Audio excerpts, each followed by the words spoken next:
Friends, let's chat finance and trading so you can level up your financial health. Between two houseplants. Friends, how's it going?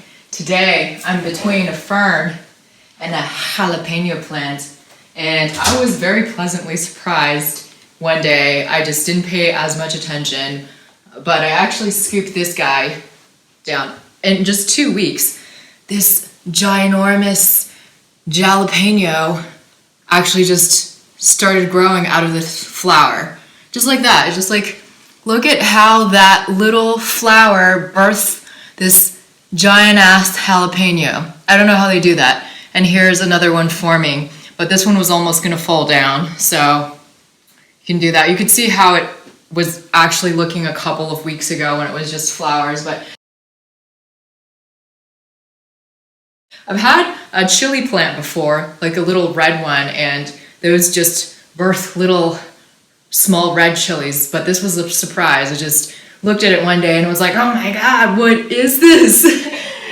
I just screamed in ecstasy when I saw it. So let's go over today credit cards during quarantine. I actually just need to organize this wallet, so be a good time to do that with you guys and tell you my thoughts about what's good during this environment, because obviously I'm not going to be traveling anytime soon. I don't know about you. I'm not like itching to go use some miles or anything. And I actually canceled some cards because of that, because why would you pay an annual fee when you're not going to use that? And who knows when you're going to use it, because who knows when anything will happen, right? So I don't really care about flexing for cards. I'm just like, if it's actually helping you accumulate something worthwhile, then that'll make sense. But I'm not like, ooh, I need this Sapphire Reserve to flex. Though I do have that, but I canceled it. So because they changed the annual fee up to $5.50, and there's some perks that go along with it, like a DoorDash and Lyft extra points. Here's an update for the Lyft rewards that you can get with each of these Chase credit cards. I am a fireside chatter with greenery behind me. So let's just sort these. So first we have like the Chase Freedom family, and the Chase Sapphire and Chase Freedom are kind of in the same family of cards. So you can basically downgrade to another one. So that's what I did. I downgraded. Let's see where this bad boy is. Downgrading is really the essential tip I wanted to give you in this video, because if you do cancel a card, you'll decrease the length of your credit history, which takes into account the average amount of time your cards have been open.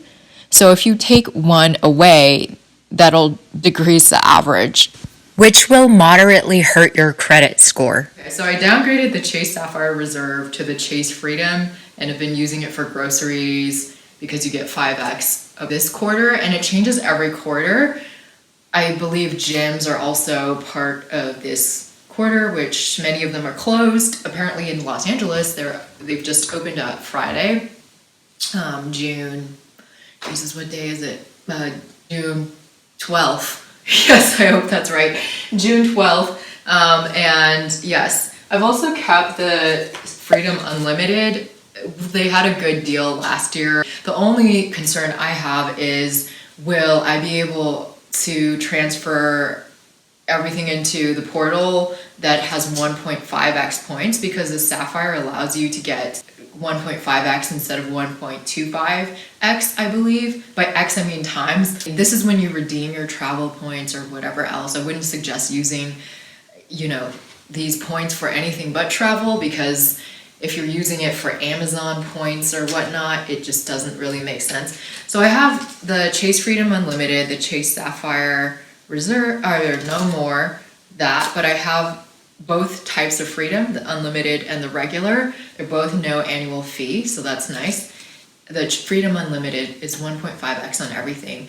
The Freedom regular is just 5x on certain categories that are rotating and 1x on regular anything. And next, okay, Bank of America Travel Rewards. I think I got this one time, but I'm keeping that because I use this for parking. Los Angeles parking can be pricey, and so, I mean, I always avoid that if possible, but like, I use this for parking because the other two, for example, the Sapphire Reserve or Sapphire, you can also use it at like theme parks and some other things. So I'll just keep that, no annual fee. Basically anything that's no annual fee, I'd keep it. And this is the City by Costco one, and they had a deal earlier this year for the executive membership, so I took that and got like a little coupon for 50 bucks, I believe it was, or 75, for joining the executive, which is a bit more. But this year I've been doing groceries for myself and other people in kind of bulk, and so that's been kind of good, and I almost feel like I want to be like a kind of Instacart grocery person because I just want to use this card more, because I initially was like, what if you don't end up using how, you know, you'd have to buy a few thousand at least to make up for the difference between the executive and the basic, more basic membership. Yes, I think it's a great deal. Obviously, it's so convenient to go to Costco, especially during these times. I don't have to pick up like super bulk things. They also do delivery, but in-store prices are usually better, and a lot of things like fruit and veg are only available in store. They're the most diligent like store I found for this whole coronavirus thing, so that's kind of nice. So you don't have to worry as much because it seems like everyone is conscientious about it there. So that's nice. Here's one other tip or fact is that this Costco card, if you aren't able to make the executive membership worth it, you can call and tell them that you want the difference refunded. And I don't think it's too much, so it's not a huge thing, but in case that's a psychological thing that plays on you, then you can just decide to go with Costco executive and then just refund it. Amazon Prime, obviously, yes, I'm gonna use that. So yes, I've been using that. You get 5% back on Amazon stuff. You can also request a statement if you accumulate those points. That's supposed to be better. I feel like you would only save a few more dollars, and it's kind of an effort to remember how much points you've accumulated and whatnot, but that is technically a little hack that can save you some money, and a lot if you're buying like $30,000 of Amazon haul. I suppose it'll actually save you a lot to just wait till the points accumulate, then go in the Chase Amazon portal online and then request that you get your points in a statement, versus if you just used the points in your portal right now, you're not fully utilizing it because you're not getting credit for what you're buying right now. It's not counting towards those points. But I think for me, it's like kind of a lot of extra hassle since I'm so used to using apps and you have to use a desktop version of it. And I feel like it's only gonna save me $10 in the long run. So yeah, I mean, I might look at that a little bit more this year because I'm buying more things from there, but I still don't buy very much at all. TJ Maxx card, right now, maybe not so much because it's a very in-person kind of store, but I have had great, kind of like thrift hauls from there. Basically, if you go in the store, people are gonna ask you, do you want this card? And usually you say no, but the one time you're like, oh, okay, I guess about $100 worth of X. And then it's just, don't get more than one because I accidentally got a couple and it's just like a headache basically. And they have two types. One's an in-store card, so you can see like the difference. One's an in-store card and one has this like MasterCard symbol, which is like you can use it for other things, but don't use it for other things because there's no benefit for doing that.